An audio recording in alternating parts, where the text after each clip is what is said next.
everyone. So welcome to Jaydev classes for JRF in Political Science. कैसे हैं आप सब? Friend, this is Meenakshi Singh और आज हम लोग करने वाले हैं last minute revision. So last minute revision में मैं आपको कराने वाली हूँ कुछ मोस्ट इंपॉर्टेंट टॉपिक्स को. सो चलिए स्टार्ट करते हैं. अभी थोड़ा एक्चुअली मेरा अन अकेडमी पे लाइव क्लासेस होती है मेरी डेली, मतलब पूरे दिन होती हैं. ठीक है, सुबह मेरी 11 बजे, फिर उसके बाद 1 बजे, 4 बजे, 6 बजे और 8 बजे. इस टाइम मेरी पूरे दिन हो रही है, तो इसी वजह से मैं आप लोगों को रिकॉर्डेड दे पा रही हूँ. ठीक है, और तो ये आप लोगों के लिए काफी ज्यादा इंपॉर्टेंट है. चलो स्टार्ट करते हैं. सो सबसे पहले हम वीटो पावर डिस्कस करेंगे. हम लोग वीटो पावर डिस्कस करते हैं. तो कोई भी बिल जो पास कर किया जाता है किसके द्वारा, पार्लियामेंट के द्वारा, तो वो एक्ट बनता है. तभी बनता है जब वो क्या करते हैं, रिसीव करते हैं असेंट. कौन? प्रेसिडेंट. जब उस पर वो अपनी असेंट दे देते हैं, यानी वो अपनी हामी भर देते हैं, है ना, साइन कर देते हैं. तो ऐसा बिल जो होता है वो प्रेजेंट होता है एक तरह से his assent and three alternative. तो भाई अगर मान लो कोई बिल आया, ठीक है, कोई बिल आया, वो प्रेसिडेंट के पास आया, तो उनके पास तीन तरीके होते हैं. या तो वो असेंट दे देंगे, बिल को हामी भर देंगे कि ठीक है भाई, या वो अपने पास रख लेंगे, या फिर वो उसे रिटर्न कर देंगे. किसके लिए? कि लो भाई, इसमें कुछ कमी है, इस कमी को देखो और कंप्लीट करो. लेकिन ये ध्यान रखना, प्रेसिडेंट कभी भी मनी बिल को रिटर्न नहीं कर सकते. किसको नहीं कर सकते? मनी बिल को. मनी बिल का आर्टिकल कौन सा है? 110. ठीक है, मनी बिल का आर्टिकल 110 है. उसके बाद देखो, अगर मान लो, अब सबसे इंपॉर्टेंट है एब्सोल्यूट वीटो. एब्सोल्यूट वीटो कौन सी होती है? इसे पूर्ण वीटो कहते हैं. ठीक है, अब देखो ध्यान से समझना चीजों को. जब हम एब्सोल्यूट वीटो की बात करते हैं तो ये ऐसी शक्ति है हमारे राष्ट्रपति के पास जिसके द्वारा वो क्या करते हैं, किसी बिल को अपने पास रख लेते हैं, विद होल्ड कर लेते हैं. ठीक है, अपनी सहमति रोक देते हैं. ओके, बिल जो होता है वो अपने आप खत्म हो जाता है और वो कभी भी एक्ट नहीं बन पाता. ओके, तो वो होता है एब्सोल्यूट. वो क्या हो गया? एब्सोल्यूट. एब्सोल्यूट सोवरेनिटी किस किस की थी? एब्सोल्यूट सोवरेनिटी हमारी ऑस्टिन की हो गई, है ना, और हॉब्स की हो गई. एब्सोल्यूट पे बात करते हैं ये. ऐसी एब्सोल्यूट वीटो ध्यान रखना, यानी कि वो कभी भी अपने असेंट नहीं देते, वो अपने पास रख लेते हैं उस बिल को. और वो बिल क्या होता है, एक ना एक दिन वो क्या बन जाता है, वो एकदम खत्म हो जाता है. तो ये ध्यान रखना. ऐसा वो ऐसे किस किन बिल्स के साथ करते हैं, तो प्राइवेट बिल्स के साथ ऐसा वो करते हैं. ठीक है, ऐसे हो सकते हैं गवर्नमेंट बिल, है ना, कैबिनेट रिजाइन, इनसे भी रिलेटेड हो सकते हैं आपके. उसके बाद आता है सस्पेंसिव वीटो. सस्पेंसिव वीटो की जब हम बात करते हैं तो एक प्रेसिडेंट जो होते हैं वो एक्सरसाइज करते हैं वीटो को जब वो रिटर्न कर देते हैं बिल को रिकंसिडरेशन के लिए. देखो, कोई भी जो राष्ट्रपति होगा, है ना, तो वो मान लो अगर वो वापस कर देता है किसी भी बिल को, अगर वो वापस कर देते हैं बिल को, तो वो चला जाएगा. अगर मान लो इन दोनों हाउसेस ने, लोकसभा और राज्यसभा ने, उनमें कोई चेंजेस नहीं किए, कोई भी चेंजेस, तो यहाँ पर क्या होगा, अब तो भाई उन्होंने भेज दिया प्रेसिडेंट के पास अगेन, तो अब क्या होगा, प्रेसिडेंट को हस्ताक्षर करने पड़ेंगे. बिल्कुल भाई, बाइंडिंग हो गया, अब तो करने पड़ेंगे हस्ताक्षर. तो if the bill is passed again, then parliament without amendments and again presented to the president, it is obligatory, है ना, it is obligatory present to president to give his assent to the bill. Okay, so ये ध्यान रखना. उसके बाद अगर देखो, president does not possess the veto in case of money bill, है ना, धन विधेयक के मामले में राष्ट्रपति के पास ये वीटो नहीं है. ओके, प्रेसिडेंट जो है या तो वो असेंट दे देंगे बिल को, या वो अपने पास रख लेंगे, लेकिन ध्यान रखना वो मनी बिल नहीं होना चाहिए. ओके, उसके बाद आता है पॉकेट वीटो. फिर आता है पॉकेट वीटो. पॉकेट वीटो देखो, प्रेसिडेंट की पॉकेट जो है हमारे बहुत बड़ी है. क्या किया, प्रेसिडेंट के पास एक बिल आया. अब बिल जो था, प्रेसिडेंट ने उस बिल को पेंडिंग रख लिया इनडेफिनाइट पीरियड के लिए, मतलब अनिश्चय काल के लिए, मतलब पता नहीं है कि कब वो निकालेंगे अपनी जेब से, कब क्या. ठीक है, तो ये जो पावर होती है ना प्रेसिडेंट की, नॉट टेक, अब कभी भी उस पर क्या कभी एक्शन होगा, बोलो? कभी एक्शन होगा नहीं. जैसे मान लो मेरी एक हेमलता मैम थी, मैंने उनसे बोला कि मैम मेरी पोयम छाप दो, है ना, मैगजीन थी, स्कूल मैगजीन होती थी, तो उनसे मैंने बोला मेरी ये पोयम है, प्लीज आप इसे पब्लिश कर, मतलब उसमें करवा देना. तो उन्होंने क्या किया, उसे अपने पर्स में रख लिया, लेकिन उसे कभी निकाला ही नहीं. जब मैंने मैगजीन चेक की तो मेरी पोयम छपी ही नहीं थी उसमें. तो वो क्या हो गया, वो पॉकेट हो गया ना, पॉकेट वीटो. यानी वो रख तो लेते हैं, लेकिन उस पर क्या कभी कोई एक्शन होता है? नहीं होता. तो ये ध्यान रखना, प्रेसिडेंट एक्सरसाइज करते हैं इस प्रकार की वीटो पावर को तब प्रेस्क्राइब, नॉट कोई टाइम लिमिट ही प्रेस्क्राइब नहीं किया गया है, ध्यान रखना, ठीक है। लेकिन अगर आप देखो जो हमारे यूएसए के केस में देखते हैं, जैसे यूएसए के अगर आप देखो तो प्रेसिडेंट को यूएसए में 10 दिन के भीतर बिल को वापस करना पड़ता है। अगर मान लो प्रेसिडेंट, देखो वहां पर भी प्रेसिडेंट के पास पॉकेट वीटो होती है, हमारे प्रेसिडेंट के पास भी पॉकेट वीटो होती है, लेकिन वहां पर क्या होगा, वहां पर इस केस में प्रेसिडेंट को 10 दिन के भीतर भीतर उस बिल को देना पड़ेगा। इस उसमें बोला जाता है कि इंडिया की जो प्रेसिडेंट की जो पॉकेट है वो बिगर है किससे, अमेरिकन प्रेसिडेंट से। उसके बाद बात करते हैं आर्टिकल 123 की। 123 जो है वो ऑर्डिनेंस है मेकिंग पावर की, यानी अध्यादेश बनाने की शक्ति। अध्यादेश बनाने की शक्ति ये महत्वपूर्ण विधायी शक्ति है, लेजिस्लेटिव पावर है। देखो तब किया जाता है, यानी कि it has been vested in him deal with the unforeseen and urgent matters. तो अध्यादेश बनाने की, जो अध्यादेश जारी करने की शक्ति है, तो अगर मान लो हमारे प्रेसिडेंट को लगता है कि भाई जरूरी मामला है ना, तो उसके लिए, उससे तो निपटने के लिए जो किया जाएगा वो होगा 123। तो मान लो देखो जो प्रेसिडेंट हैं एक्सरसाइज करते हैं, उन्होंने the only instance when the president in India exercise his power of veto related to, देखो इन्होंने इनसे, यहाँ पर देखो ये क्वेश्चन है आपका कि जो only instance when the president of India exercise the power veto related to, क्या होगा, पेप्सू, है ना, पेप्सू हो जाएगा, पेप्सू अप्रोप्रिएशन बिल हो जाएगा। फिर नेक्स्ट है which of the following statement regarding the constitution assembly are true. तो देखो कौन सा है, ये एडल्ट फ्रेंचाइज पर बेस्ड नहीं था, it was resulted from direct election, ये मल्टी पार्टी बॉडी थी, ये वर्क थ्रू द सर्वल कमेटी। इसका राइट आंसर देखो, हिंदी देख सकते हो आप लोग। इसके बाद देखो इसका राइट आंसर 1 और 4, यहाँ पर आपको ट्रू बताना है। तो ये it was based on adult, it was not based adult franchise पर बेस्ड नहीं था, है ना। और ये एक वर्क थ्रू सर्वल कमेटी, सर्वल कमेटीज के थ्रू काम हुआ था। ये क्वेश्चन है आपका कि कौन से who among the following become the prime minister of India without being earlier the chief minister of state. निम्नलिखित में से कौन पहले किसी राज्य के मुख्यमंत्री बने फिर बाद में प्रधानमंत्री बने। राइट आंसर होगा डी ओनली, यानी कि यहाँ पर आपको क्या बताना है, select the correct answer, prime minister of India without being earlier the chief minister. तो यहाँ पर डी ओनली यानी चंद्रशेखर हो जाएगा, ठीक है, ये ध्यान रखना। कौन following the appointment by the president of India, कौन कौन प्रेसिडेंट ऑफ इंडिया द्वारा अपॉइंट होता है। इसका राइट आंसर जो होगा वो हो जाएगा chairman of finance commission only, okay. Oath जो होती है प्रेसिडेंट ऑफ इंडिया को, तो वो कौन दिलाता है, senior chief justice of India, है ना, चीफ जस्टिस ऑफ इंडिया। तो ये ध्यान रखना। कौन सा related stated in the constitution,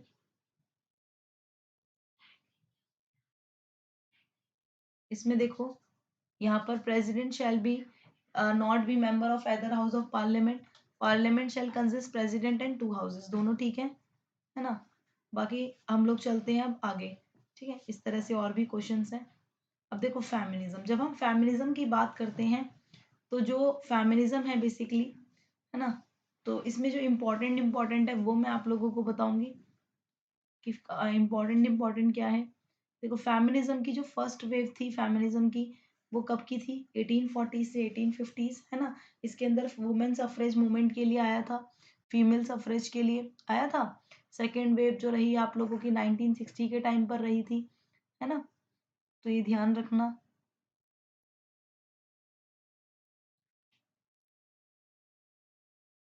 ये सारे बच्चे ध्यान रखना, मैं आप लोगों को यहाँ से करा देती हूँ। फेमिनिज्म देखो, कैट मिलेट जो है, कैट मिलेट की अगर हम जब बात करते हैं तो कैट मिलेट अमेरिकन फेमिनिस्ट, ठीक है, अमेरिकन फेमिनिस्ट थे। और सेक्सुअल पॉलिटिक्स काफी इंपॉर्टेंट है, और डिफाइन करते हैं पॉलिटिक्स में पावर स्ट्रक्चर रिलेशनशिप को बताया है इन्होंने, ओके, तो ये ध्यान रखना। और इन्होंने बेसिकली डोमिनेट, ये डोमिनेशन पर बात करती हैं कैट मिलेट। देखो जिला आइंस्टाइन अगर आप देखो, ये रेडिकल फ्यूचर, ये radical the radical future of liberal feminism है, ये आर्ग्यू करती हैं लिबरल स्टेट रिप्रेजेंट करता है फुली ऑटोनॉमस पोजीशन को, equally open to all players including women, है ना। तो ये बेसिकली उदार राज्य पूरी तरह से स्वायत्ता का प्रतिनिधित्व करता है ताकि सभी पद समान रूप से सभी खिलाड़ियों के लिए खुले हों, जिनमें महिलाएं भी शामिल हों। ओके, ये चीज बोलते हैं यहाँ पर। उसके बाद देखो इंपॉर्टेंट बुक्स हैं, Robert Dahl and Charles Lindblom, politics, economy and welfare. Robert Dahl a preface democratic theory और हु गवर्न्स है, ठीक है, ये ध्यान रखना किसकी, रॉबर्ट डहेल की। उसके बाद देखो एन पॉलिसबी की है, ऐसे है ये, कम्युनिटी, ठीक है, community power and political theory. Charles Lindblom की पॉलिटिक्स एंड मार्केट है। रॉबर्ट डहेल की डायलेमा ऑफ प्लूरलिस्ट डेमोक्रेसी है, तो ये ध्यान रखना। उसके बाद आ जाओ पोस्ट बिहेवियलिज्म और इस पर। तो बिहेवियलिज्म की जब हम बात करते हैं तो बिहेवियलिज्म जो था बच्चों, ये पॉलिटिकल साइंस में इमर्ज हुआ था तो 1930s में, ठीक है, ये यूनाइटेड स्टेट के अंदर। और बिहेवियलिज्म ने धीरे धीरे सपोर्ट लिया, डेविड ईस्टन इसके मोस्ट इम्पॉर्टेंट थिंकर हैं, ठीक है। ये स्टडी करते हैं पॉलिटिकल सिस्टम को, और व्यवहारवाद जो है वो क्या करता है, ये use of empirical as well scientific method of study of political behaviour, इस पर स्ट्रेस करता है। ये स्टडी करता है स्टेट को, ये स्टडी करता है गवर्नमेंट को, डे टू डे प्रॉब्लम्स को, एक्टिविटीज ऑफ बिहेवियर को, इंडिविजुअल के और ग्रुप के, ठीक है, ये ध्यान रखना। तो ये जो अप्रोच है ये एम्फेसिस करती है स्टडी ऑफ स्टेट पर, गवर्नमेंट पर, डे टू डे प्रॉब्लम्स पर, एक्टिविटीज एंड बिहेवियर इंडिविजुअल और ग्रुप्स पर, ठीक है, ये ध्यान रखना सारे बच्चे। उसके बाद देखो जो आप लोगों के लिए इम्पोर्टेंट है, तो ये वो फाउंडेशंस है। अब देखो ये काफी ज्यादा इम्पोर्टेंट है। देखो आप लोग इसके लिए मैंने आप लोगों को RCT करवा के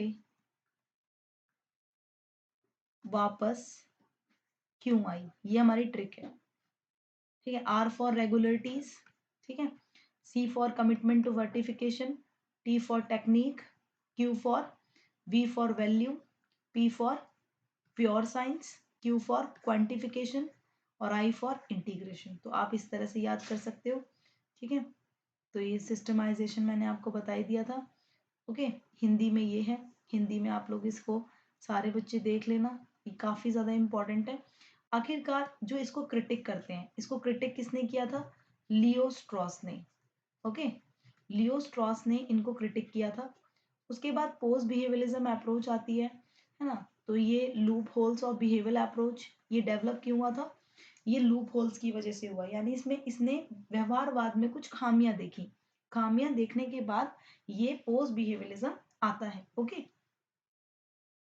तो इसके अंदर कुछ 7 जो है बेसिकली, तो ये relevance of credo of relevance से जुड़ा हुआ है, ठीक है। इसमें 7 मेजर ट्रेड्स बताए थे पोस्ट बिहेवियलिज्म में, इसको भी डेविड ईस्टन ने बताया।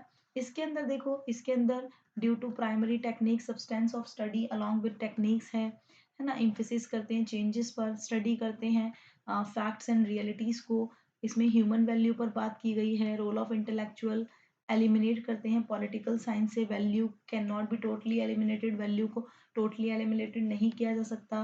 पॉलिटिकल साइंस को डेवलप किया गया as action science and the competitive science, active and essential role बताया गया प्रोफेशनल एसोसिएशंस का, ठीक है। तो ये ध्यान रखना, हिंदी में ये है बच्चों, हिंदी में अगर आपको करनी है तो आप यहाँ से कर लीजिएगा, ओके।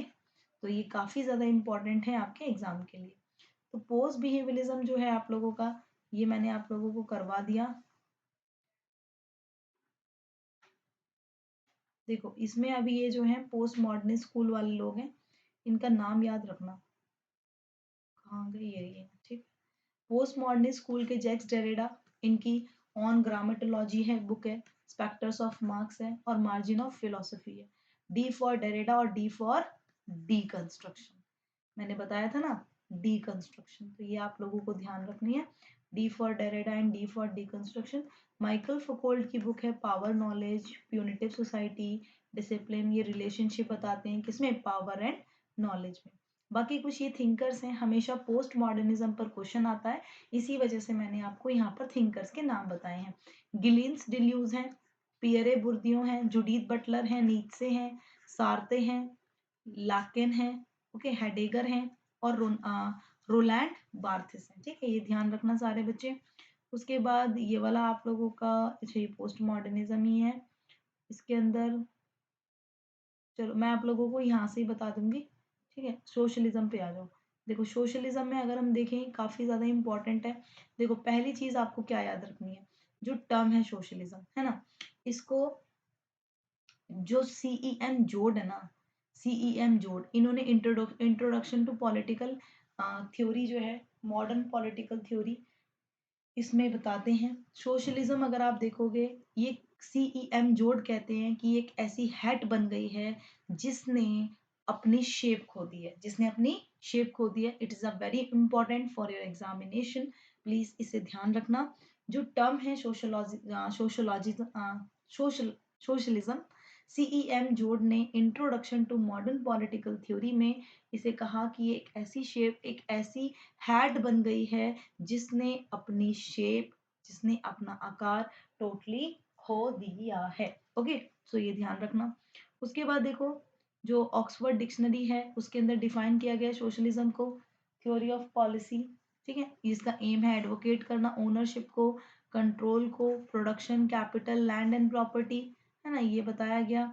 उसके बाद देखो जोसेफ शम्पेटर बताते हैं, जोसेफ शम्पेटर ने कैपिटलिज्म, सोशलिज्म एंड डेमोक्रेसी के अंदर डिफाइन किया कि ऑर्गेनाइजेशन ऑफ सोसाइटी जहां पर मींस ऑफ प्रोडक्शन पर कंट्रोल किया जाता है, डिसीजन जो होते हैं, ठीक है, produce on who is get are made by public authority firm, है ना। तो यानी समाज का वह संगठन जिसमें उत्पादन के साधन नियंत्रित होते हैं, उत्पादन कैसे और क्या करना है इस पर निर्णय होता है, और निजी प्राधिकरण और निजी तौर पर प्रबंधित फर्मों के बजाय सार्वजनिक प्राधिकरण द्वारा फैसले लिए जाते हैं। तो ये ध्यान रखना सारे बच्चे। उसके बाद देखो रेवोल्यूशनरी सोशलिज्म, रेवोल्यूशनरी सोशलिज्म में दो लोग आते हैं, एक तो मार्क्स और दूसरे लेनिन। कौन आते हैं? मार्क्स और लेनिन। तो ये रेवोल्यूशनरी सोशलिज्म है जो रेवोल्यूशन के थ्रू ट्रांसफॉर्म करना चाहते हैं पूरे सोशल सिस्टम को। उसके बाद देखो यूटोपियन सोशलिस्ट थिंकर कौन कौन है? यूटोपियन सोशलिस्ट थिंकर हैं क्लॉडे, हेनरी दे सेंट साइमन है, ठीक है, विल्हेम वेटलिंग है, रॉबर्ट ओवन है, चार्ल्स फूरियर हैं और एथने कैबिट हैं। तो ये कौन है बच्चों? यूटोपियन सोशलिस्ट है, ये ध्यान रखना। तो रेवोल्यूशनरी मैंने आपको बता दिया। फैबियन सोशलिज्म देखो, फैबियन सोशलिज्म सबसे पहले जो ये अपीयर हुआ इंग्लैंड में हुआ, फर्स्ट टाइम सिस्टमैटिक डॉक्ट्रिन है एवोल्यूशनरी रैशनल सोशलिज्म की। तो फैबियन सोशलिज्म मॉडिफाई करता है मार्क्सियन के कॉन्सेप्ट को। ये बेस्ड है किस पर? इकोनॉमिक एंड रेडिकल लॉ पे, rent rather than labour theory of value. यानी कि ये क्या करता है, ये वे मूल्य के श्रम के बजाय किराए के रिकॉर्ड पर कानून के अपने अर्थशास्त्र पर आधारित है, फैबियन, है ना, ये फैबियन वाला आपका। तो ये ध्यान रखना सारे बच्चे। तो फैबियन सोशलिज्म देखो, ये वाली स्लाइड इंपॉर्टेंट है। फैबियन सोशलिज्म जो है फर्स्ट टाइम ये कहाँ पर हुआ था? ये फर्स्ट टाइम इंग्लैंड में हुआ। फैबियन जो है सोसाइटी, ये डिराइव हुई इसके नेम से। फैबियन अडॉप्टेड किया गया था ग्रेट रोमन जनरल और क्विंटस फैबियस जो ट्रैक करते हैं first against Hannibal serve as a guide to the society. यानी हैनिबल के खिलाफ लड़ाई में रणनीति ने सोसाइटी के एक मार्गदर्शक के रूप में काम किया था। ओके, सो ये फैबियन हो गया। सिडनी वेव देखोगे, सिडनी वेव है ये फैबियन सोशलिस्ट में। अगर आप देखोगे तो नाम किसका आएगा? सिडनी वेव का आएगा। और बाकी जो लोग हैं जो इनको सपोर्ट करते हैं तो वो ये लोग हैं, ठीक है, ये ध्यान रखना। जॉर्ज बर्नार्ड शो हैं, सिडनी वेब हैं, पैट्रिक वेब हैं, सिडनी ओलिवर हैं, ग्राहम बलास हैं, जीडीएच कोल हैं, ठीक है, ये सब मेन और भी लोग आ जाते हैं। तो ये ध्यान रखना, देखो ये लिखेगा, ठीक है, ये सारे लोग आ जाते हैं। उसके बाद चलते हैं नेक्स्ट पर। उसके बाद हम आते हैं न्यू मार्क्सिज्म पर। तो न्यू मार्क्सिज्म सुपर स्ट्रक्चर की बात करता है। यानी ये सुपर स्ट्रक्चर की बात करता है कि सुपर स्ट्रक्चर में का जो सुपर स्ट्रक्चर होता है ना उसका ऑटोनोमस रोल होता है कैपिटलिस्ट सोसाइटी में, न्यू मार्क्सिस्ट बोलते हैं। और ये कहते हैं कि कैसे जो बुर्जोइस क्लास है वो डोमिनेट कर पाती है प्रोलेटेरिएट, है ना। ये आर्ग्यू करते हैं आइडियोलॉजी पर, आइडियोलॉजी की बात करते हैं ये लोग। तो ये ध्यान रखना सारे बच्चे। तो ये पोस्ट मार्क्सिस्ट जो है टर्म, ये पहली बार अपीयर अर्नेस्ट, ये जो अर्नेस्टो लैक्लियो है ना और चैंटल मॉफे, ये इन लोगों के द्वारा हुई थी। इनकी बुक है हेजीमनियन सोशलिस्ट स्ट्रेटेजी। तो ये ध्यान रखना। उसके बाद पोस्ट जो मार्क्सिस्ट थिंकर है देखो याद रखना, जुडीथ बटलर हैं, ब्रूनो लेक्त्योर हैं, एंड्रयू एरेटो हैं, फ्रेडरिक आपके जेमिसन हैं, ठीक है, ये सब लोग आ जाते हैं। सबल्टन अगर आप देखोगे जो टर्म है सबल्टन, इसका पहली बार यूज एंटोनियो ग्रामसी ने किया था, ठीक है। तो ग्रामसी ने अगर आप देखो तो सबल्टन का यूज किया, discussion of meaning of the term subaltern in the work of Gramsci. तो इसको यूज किया गया word as a synonymous for the proletariat, है ना। तो ये ध्यान रखना, कितना आप लोगों को ध्यान रखना है। ये आप लोग ध्यान रखना, होमी के बाबा, ये आप पढ़ लेना एक बार। मैं आपको हिंदी इंग्लिश दोनों दिखा देती हूँ। यहाँ पर थोड़ी सी वीडियो को पॉज करके आप इसे जरूर रीड कर लेना। ओके, ठीक है, तो ये हो जाता है। उसके बाद लिबर्टेरियनिज्म पर चलते हैं।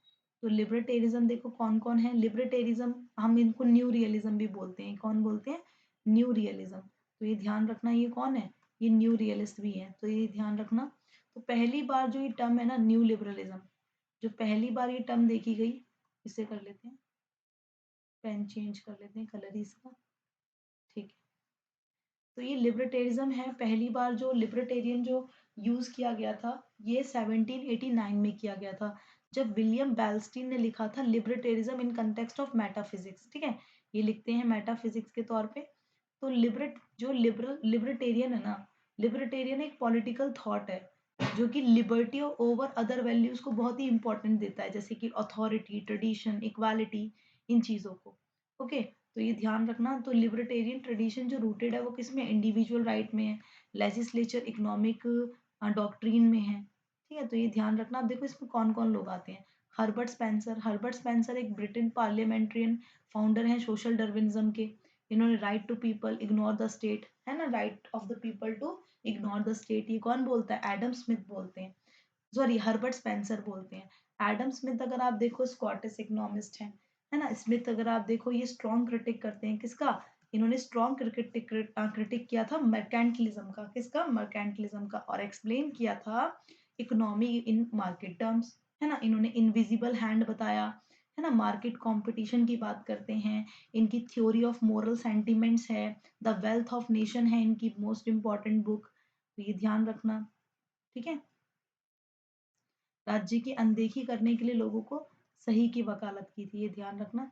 उसके बाद Milton Friedman Nobel prize winning American economist हैं, और इन्होंने एडवोकेट किया फ्री मार्केट कैपिटलिज्म। इनकी most important book capitalism and freedom है, तो ये ध्यान रखना। फिर विलियम गॉडविन आते हैं, इंग्लिश फिलोसोफर थे। इन्होंने क्रिटिक किया था अथॉरिटेरिज्म का, ठीक है। और ये क्या करते हैं, इनकी मोस्ट इंपॉर्टेंट बुक ध्यान रखना, an inquiry concerning political justice है, किसकी? गुडविन की। उसके बाद आते हैं आपके मॉरे रॉथबर्ड, ठीक है। रॉथबर्ड कौन है भाई? ये यूएस के इकोनॉमिस्ट हैं, ठीक है, पॉलिटिकल एक्टिविस्ट हैं, और ये मॉडर्न अनार्को कैपिटलिज्म भी बोला जाता है इनको, ठीक है। ये भी चीज ध्यान रखना। और इन्होंने बेसिकली बेसिक लिबर्टेरिज्म कोड ऑफ यहाँ पर जो है इनवायलेंट राइट ऑफ पर्सन प्रॉपर्टी की बात की। फॉर अ न्यू लिबर्टी इनकी बुक है, एथिक्स ऑफ लिबर्टी इनकी बुक है, ठीक है, ये ध्यान रखना। रॉबर्ट नॉजिक देखो, रॉबर्ट नॉजिक काफ़ी इंपॉर्टेंट हैं, ठीक है। और ये रॉबर्ट नॉजिक जो मोस्ट इंपॉर्टेंट लिबर्टेरियन फिलोसोफर हैं, और इन्होंने right based theory of justice को रिजेक्ट किया था। जॉन रॉल्स को क्रिटिक करते हैं ये, बिल्कुल करते हैं, है ना। इनकी anarchy, state and utopia most important है। मिनिमल स्टेट है, जिगजैग ऑफ पॉलिटिक्स है ना। Very good. फेडरिक हयाक अगर आप देखो, ये ऑस्ट्रेलियन इकोनॉमिस्ट हैं, पॉलिटिकल फिलोसोफर हैं, फ्री मार्केट थ्योरिस्ट हैं ये, ओके।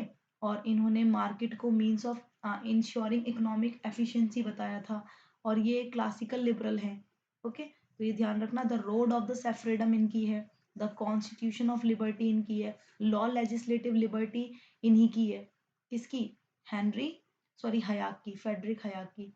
फिर आते हैं मैक्स स्टिर्नर। मैक्स स्टिर्नर अगर आप देखो तो ये जर्मन फिलोसोफर हैं, ओके। इंडिविजुअलिज्म को सपोर्ट करते हैं। इनकी most important the ego and his own है, ये ध्यान रखना।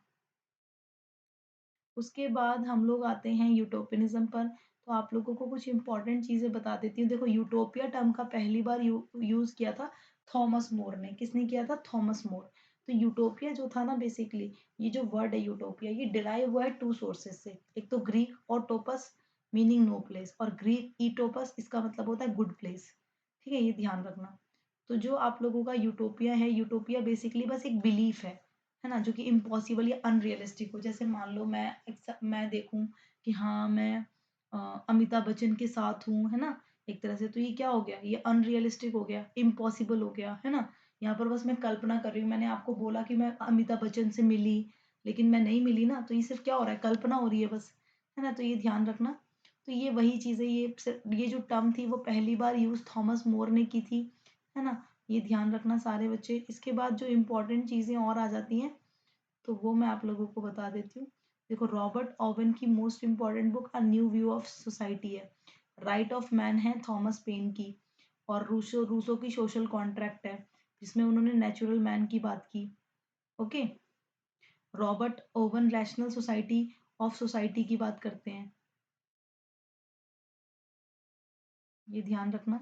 और जो यूटोपियन थिंकर हैं, चार्ल्स फूरियर हैं, मोर हैं, थॉमस कैम्पेलर हैं, प्रधोन हैं, वेल्टिंग हैं, कैबलर हैं, ठीक है। तो ये ध्यान रखना, ये वाले लोग आ जाएंगे आपके सारे, ठीक है। पॉल गुडमैन, ठीक है, पॉल गुडमैन है। पॉल गुडमैन का ग्रोइंग अप absurd है, कम्युनिटस है, यूटोपिया एशियन पॉलिटिकल प्रपोजल है, ठीक है। तो ये चीज़ ध्यान रखना सारे बच्चे। उसके बाद आपका बस ये वाला आ जाता है। अब daily plus and special classes मेरी अनअकैडमी पे हो रही हैं। रिवीजन कोर्स, पूरा रिवीजन कोर्स मैं करवा रही हूँ आपको 1 to 10। 4 बजे मेरी क्लास है, ठीक है, आप लोगों के लिए फ्री। शाम को भी 8 बजे मेरी क्लास है। प्लस सब्सक्रिप्शन आप ले सकते हो, यूज़ करना मीनाक्षी लाइव। आइकॉनिक लेना चाहते हो आइकॉनिक ले सकते हो। Use code Meenakshi live for getting 10% discount. Thank you and thanks for watching. Bye bye to all, thank you.